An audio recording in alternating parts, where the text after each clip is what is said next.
Benoît, titulaire des KPM 2015. Je suis originaire de Bokito.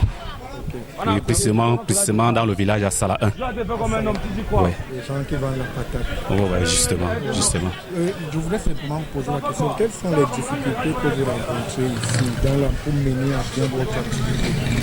Oui, les difficultés que nous rencontrions ici à Bokito sont d'ordre que nous connaissons tous. Il y a par exemple, les voies ne sont pas accessibles aux cultivateurs. Par exemple, vous prenez par exemple l'axe Bokito-Yamben. Par exemple, on vient d'aller sur le terrain, vous avez vu le bourbier. Et c'est la même chose que nous-mêmes enseignants, nous rencontrions. Quand il faut peut-être aller enseigner, quand il a plu, on est obligé de rester à la maison parce qu'on ne peut pas avoir accès. L'accès n'est pas possible de la route. Est-ce qu'aujourd'hui, il y a quand même quelque chose qui est fait au minimum par les autorités pour pouvoir permettre que la situation s'arrange?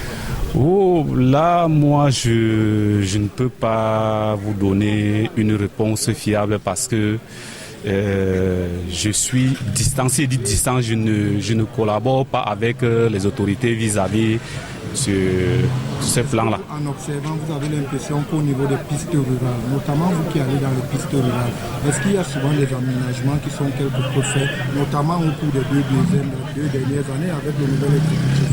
Oh, bon, je peux dire que là, en faisant l'activité, puis c'était aussi moto-taximan, passer avec ça, je suis obligé de faire la moto pour avoir quelque chose, pour subvenir à mes besoins.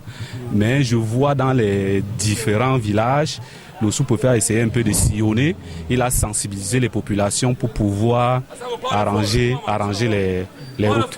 Donc on fait les aménagements au niveau des routes, on défriche les routes.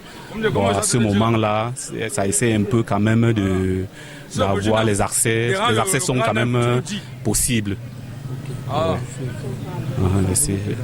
Oui, moi c'est Asaka Benoît, comme je vous ai dit au départ, titulaire des KPM 2015.